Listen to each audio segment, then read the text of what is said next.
I never thought a 5-minute conversation on a quiet suburban street could leave me awake at night, replaying every word. But that's what happened the day my neighbor, Linda, decided to tell me who she really was. She lived 2 doors down, in a small one-story house that looked like it had stopped caring about appearances years ago. The paint on her porch had long peeled away, the garden was wild and overgrown, and the mailbox hung slightly crooked. But Linda, she was the kind of woman you couldn't ignore. Her hair was streaked with silver, her face carried the quiet defiance of someone who had lived through too much. Most afternoons she sat on her porch, cigarette in hand, gazing at nothing in particular. The first time she spoke to me, I was walking my dog, Max. He ran up to her, tail wagging like she was an old friend. She smiled softly and reached into a glass jar beside her chair, pulling out a dog biscuit. "For the handsome one," she said, tossing it to Max. We started talking in snippets after that, just short exchanges about the weather, the neighbors, the rising cost of gas.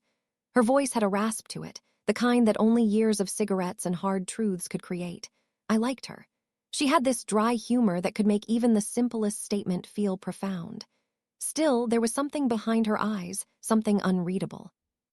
One morning, as I stopped by with Max, she looked at me and asked, "You ever been to Miami?" I said yes once for work. She nodded like that confirmed something in her mind. "I lived there once," she said. "A long time ago, back when I was 16 and a hooker." The words hit me like cold water. She said it so plainly, as if it were just another fact about the weather. My mind stumbled over what to say. I half expected her to laugh and say she was joking. But she didn't. She just lit another cigarette and said, "You'd be surprised what a kid will do when she's got no one looking out for her." I stood there in stunned silence, unsure whether to walk away or stay. I stayed. That was the beginning. Every time we spoke after that, she told me more. Never too much, never everything at once, just fragments of a story she'd buried deep inside her for decades. She ran away from home when she was 15.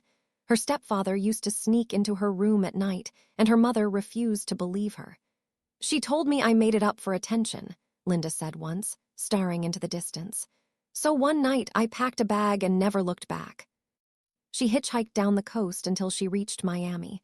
She said it felt like another planet, humid, bright, filled with music and danger. She started waitressing at a dive bar, but it didn't pay enough. Before long, she was working the streets near the harbor. "It wasn't something I planned," she said quietly. "But when you're hungry and 16, you stop planning. You just survive." She said the men blurred together, faces, hands, promises, threats. Some were kind in their own strange ways, but most were not. And she learned early on that kindness didn't mean safety. That's when she started carrying a razor blade. "You couldn't have a gun or a knife," she told me. "Cops would find it and you'd get arrested. But a razor, you could tape that under your skirt or behind your knee, just in case." Then came the story that changed everything. "There was this man," she said one afternoon. "He was older, stronger. I told him to stop. He didn't." She paused, her cigarette trembling slightly between her fingers. I don't even remember thinking. I just reached for it. One second he was on top of me, and the next there was blood, so much blood. Her voice cracked, barely audible. "He made this sound, like he couldn't believe it happened. Then he fell, I ran, I didn't even take my shoes." I wanted to ask what happened after, if she was caught, if anyone came looking, but she looked at me and shook her head as if she could hear the question forming. "Nobody cared," she said. "He wasn't the kind of man people missed." She told me she wandered for days after that, dirty, barefoot, terrified. She slept under bridges, stole food from gas stations. "You don't forget what it feels like," she said. "When you realize you're capable of ending a life. Even if it's his or yours, it changes something inside you." I listened, not because I wanted to know more, but because I sensed she needed someone too. She said she had never told anyone, not even the few men she'd dated later in life. She carried that memory like a scar under her skin, visible only to herself. Weeks passed. Sometimes we didn't talk at all. Other times she'd share something small, how she finally left Miami, how she worked as a waitress in Georgia, then eventually moved north. She met a man, married briefly, divorced after 5 years. He said I had too many ghosts, she said with a sad smile. One day, she asked me if I believed people could change. I told her yes. She looked unconvinced. I've spent my life trying to be good, she said softly, but there's always a piece of me stuck in that motel room. I think that's what hell is, not fire, not punishment. Just the memory you can't let go of.